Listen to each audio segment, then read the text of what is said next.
नमस्कार, आप देख रहे हैं लोकसमत न्यूज। आपके साथ मैं हूं अजय स्वामी।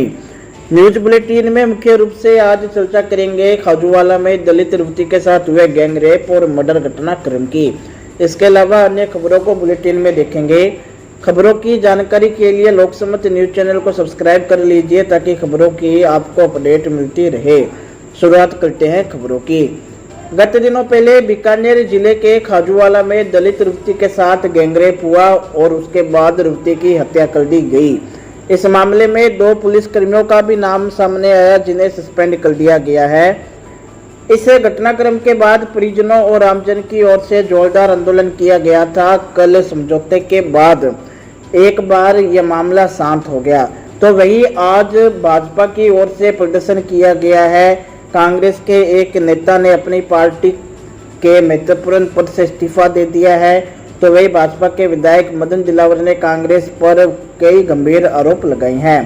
आपको विस्तार से घटनाक्रम के बारे में बताएंगे।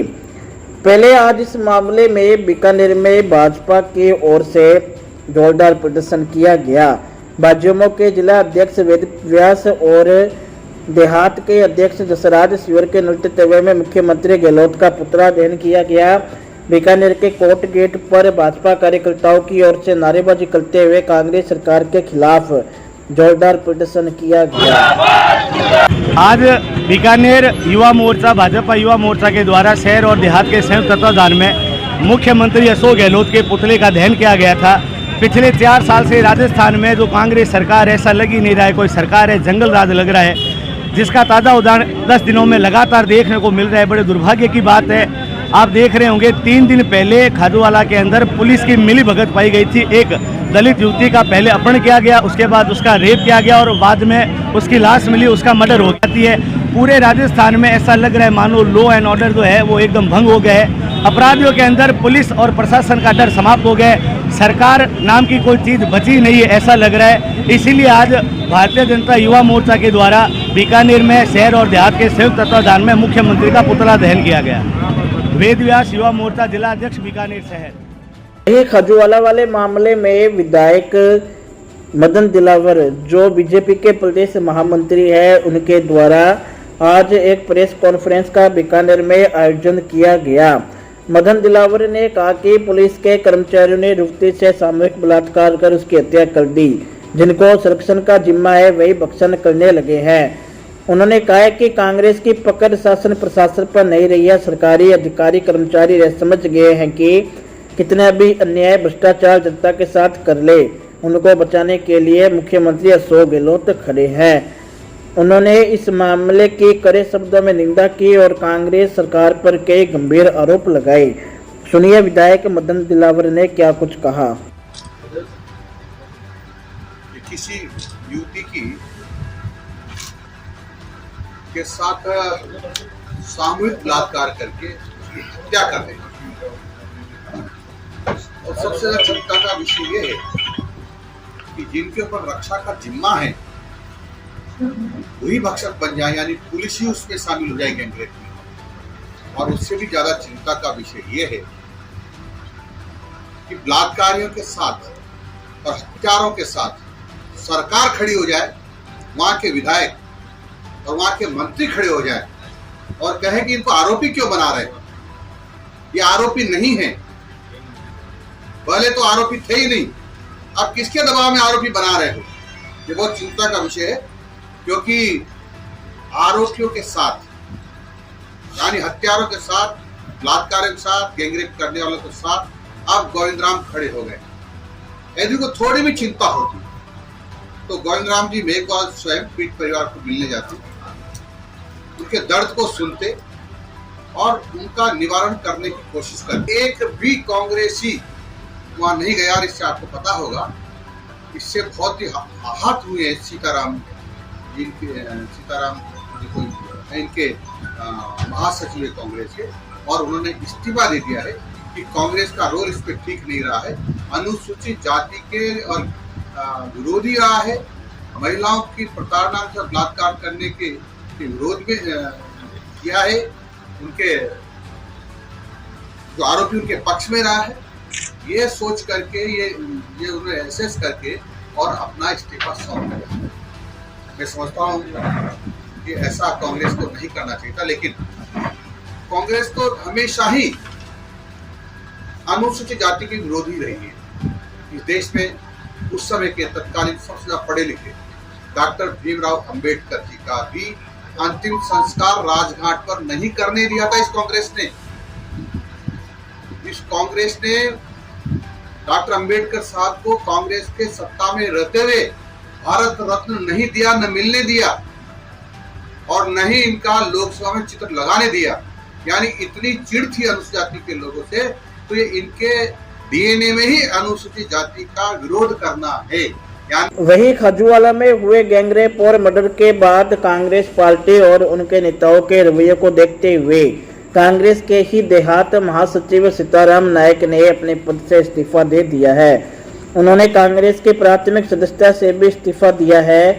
उन्होंने प्रेस कॉन्फ्रेंस कर कहा कि खाजूवाला के विधायक और मंत्री गोविंदराम मेघवाल दलित वर्ग का नेतृत्व करने का दम बोलते हैं, लेकिन खाजूवाला में दलित युवती की गैंगरेप के बाद हत्या कर दी गई और इस मामले में गोविंदराम मेघवाल परिजनों से मिलने के लिए नहीं पहुंचे, ना ही उनके द्वारा कोई टीका टिप्पणी की गई। इसी बात को लेकर कांग्रेस नेता सीताराम नायक ने इस्तीफा दिया है। बिहार कांग्रेस के महासचिव के पद पर हूं, लेकिन प्रदेश में कांग्रेस का शासन है।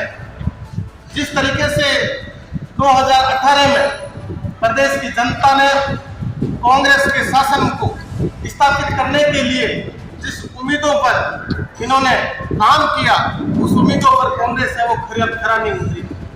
हमारे विधानसभा क्षेत्र खाजूवाला में पिछले दिनों एक दलित युवती के साथ में दुष्कर्म करके हत्या कर दी जाती है और वो हत्या करने वाले पुलिसकर्मी यानी राज के ही नुमाइंदे हैं। मुझे दुख होने वाले हमारे कैबिनेट के मंत्री श्रीमान गोविंदराम जी मेघवाल धरना स्थल से मात्र 8 किलोमीटर दूर राज्य सरकार की योजनाएं गिनाते हैं और गोविंद मेघवाल के अलावा हमारे यहाँ 5 मंत्री और भी हैं, जिनको किसी को राज्य मंत्री का दर्जा है और किसी को कैबिनेट का दर्जा है। कोई भी उस पीड़ित परिवार से मिलने के लिए, संवेदना व्यक्त करने के लिए नहीं गया। मैं 2008 से लेकर के 2023 तक लगातार कांग्रेस में सक्रिय हूं और मुझे ये कहते हुए दुख प्रकट होता है कि इस प्रकार का जघन्य अपराध होते हुए भी कांग्रेस का पूरा महकमा सारा चुप है। मैं इन सभी बातों से लेकर के दुखी हूँ और मैं सारे कांग्रेस के पदों से प्राथमिक सदस्यता से इस्तीफा दूंगा। अगली खबर श्री गंगानगर से। श्री गंगानगर में आज एक बड़ा हादसा होते होते टल गया। शहर के कोरा चौक के पास एल&टी की भूमिगत पेयजल पाइप लाइन जोरदार धमाके के साथ अचानक फट गई। पानी का प्रेशर इतना तेज था कि सड़क को तोड़ते हुए करीब 20 फुट ऊंचा पानी का फुवारा चल पड़ा। गनीमत रही कि कोई बड़ा हादसा नहीं हुआ, क्योंकि पास ही में विद्युत निगम का एक ट्रांसफार्मर लगा हुआ था। वहां मजदूर भी खड़े थे। धमाके के बाद मजदूरों तथा वहां मौके पर मौजूद लोगों ने भागकर अपनी जान बचाई। इसके बाद काफ़ी देर तक पानी की सप्लाई बंद नहीं हुई, जिस कारण हालात बदतर होने लगे। विद्युत विभाग को सूचना दी गई और लोगों ने बताया कि सूचना देने के काफ़ी समय बाद तक विद्युत विभाग के अधिकारी मौके पर नहीं पहुंचे। काफ़ी देर बाद पानी की सप्लाई बंद कर दी गई, जिससे हालात सामान्य हुए। बताया जाता है कि पानी का प्रेशर पाइपलाइन झेल नहीं पाई और पाइप फट गई। अगली खबर श्री गंगानगर से। श्री गंगानगर जिले में कल से 3 दिवसीय पल्स पोलियो अभियान शुरू होगा। पहले दिन बूथ पर 5 वर्ष तक के बच्चों को पोलियो की दवा पिलाई जाएगी। वहीं आगामी 2 दिन टीमें घर घर जाकर वंचित बच्चों को दवा पिलाएगी। अभियान की कल शुरुआत विधायक राजकुमार गौड़ और जिला कलेक्टर सौरभ स्वामी की ओर से की जाएगी। वहीं इस अभियान के प्रति आमजन में जागरूकता बढ़ाने के लिए आज जिला मुख्यालय पर माइकिंग कर रैली निकाली गई। जिला स्तरीय रैली को स्वास्थ्य भवन से नगर परिषद आयुक्त कपिल यादव तथा RCHO डॉक्टर गिरधारी लाल मेरडा ने हरी झंडी दिखाकर रवाना की। यह रैली शहर के प्रमुख मार्गों से होते हुए वापस स्वास्थ्य भवन पहुंची। अगली खबर श्री गंगानगर से। श्री गंगानगर में ईवीएम वीवीपैट मतदाता जागरूकता रथ रवाना आज किया गया है। यह रथ जिले की सभी 6 विधानसभाओं में भेजा जाएगा। जिला परिषद के मुख्य कार्यकारी अधिकारी मोहम्मद जुनैद एवं एसडीएम मनोज मीणा द्वारा इन वाहनों को हरी झंडी दिखाकर रवाना किया गया है। जुनैद ने बताया कि यह मतदाता रथ जागरूकता हेतु सभी निर्वाचन क्षेत्रों में बूथ दर बूथ होते हुए आम मतदाताओं को ईवीएम वीवीपैट की कार्यप्रणाली और महत्व के बारे में बताएंगे। इस दौरान मतदाताओं के भ्रम का निवारण भी किया जाएगा और निर्वाचन हेतु उपयोगी अनेक मोबाइल ऐप की जानकारी भी मौके पर दी जाएगी।